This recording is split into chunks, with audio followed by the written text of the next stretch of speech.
Hello दोस्तों, कैसे हैं आप लोग। मैं आपका दोस्त प्रवीण एक बार फिर हाजिर हूँ सकारात्मक कहानियों की श्रृंखला में एक नई कहानी के साथ।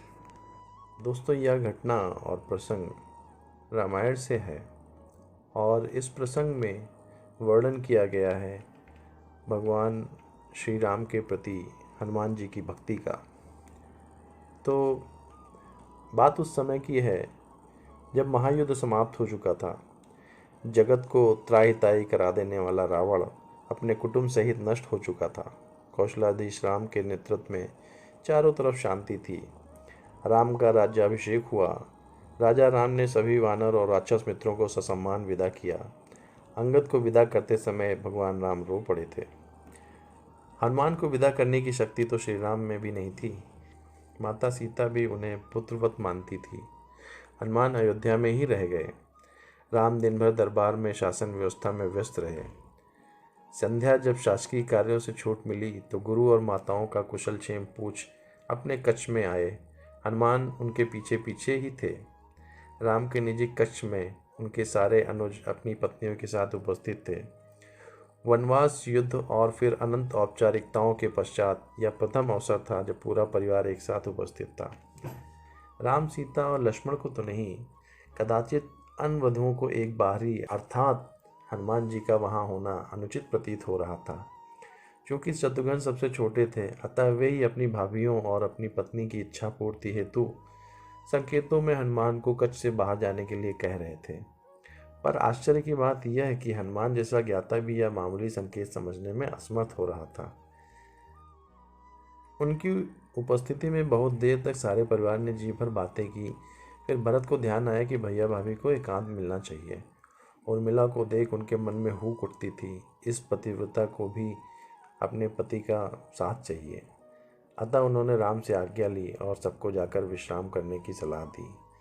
सब उठे और राम जानकी का चरण स्पर्श कर जाने को हुए, परंतु हनुमान वहीं बैठे रहे। उन्हें देख अन्य सभी उनके उठने की प्रतीक्षा करने लगे कि सब साथ ही निकले बाहर। राम ने मुस्कुराते हुए हनुमान जी से कहा, क्यों वीर, तुम भी जाओ, तनिक विश्राम कर लो। हनुमान बोले, प्रभु आप सम्मुख हैं, इससे अधिक विश्रामदायक भला कुछ हो सकता है क्या। मैं तो आपको छोड़कर नहीं जाने वाला। शत्रुघ्न तनिक क्रोधित होकर बोले, परंतु भैया को विश्राम की आवश्यकता है कपीश्वर, उन्हें एकांत चाहिए। हनुमान जी बोलते हैं, हाँ तो मैं कौन सा प्रभु के विश्राम में बाधा डालता हूँ, मैं तो यहीं नीचे बैठा हुआ हूँ। शत्रुघ्न बोलते हैं, आपने कदाचित सुना नहीं, भैया को एकांत की आवश्यकता है। हनुमान जी बोलते हैं, पर माता सीता भी तो यही हैं, वे भी तो नहीं जा रही, फिर मुझे क्यों निकालना चाहते हैं आप लोग। तो शत्रुघ्न फिर से बोलते हैं, भाभी को भैया के साथ एकांत में रहने का अधिकार प्राप्त है। क्या उनके माथे पर आपको सिंदूर नहीं दिखता। हनुमान आश्चर्यचकित रह गए। प्रभु श्री राम से बोले, प्रभु क्या सिंदूर लगाने से किसी को आपके निकट रहने का अधिकार प्राप्त हो जाता है।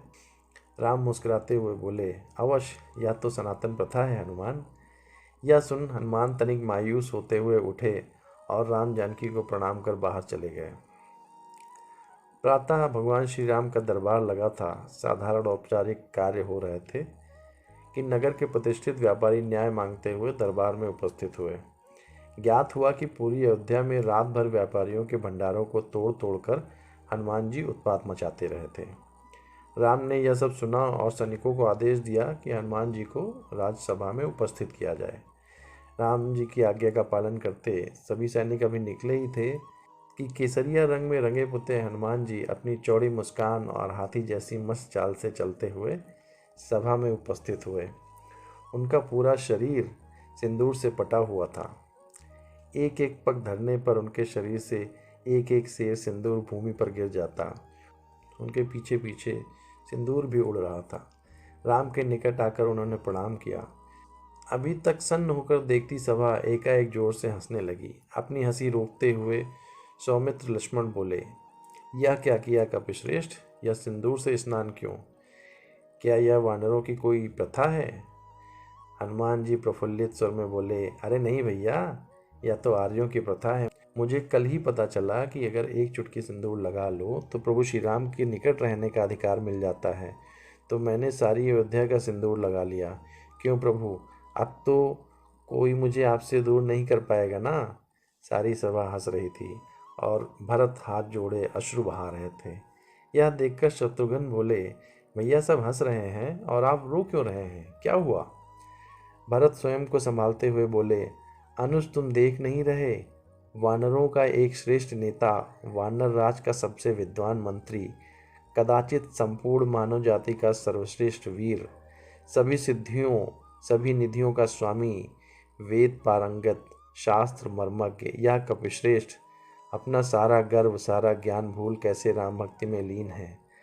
राम जी की निकटता प्राप्त करने की कैसी उत्कंठ इच्छा, जो यह स्वयं को भूल चुका है।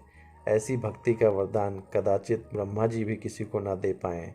मुझ भरत को राम का अनुज मानकर भले कोई याद कर ले, पर इस भक्त शिरोमणि हनुमान जी को संसार कभी नहीं भूल पाएगा।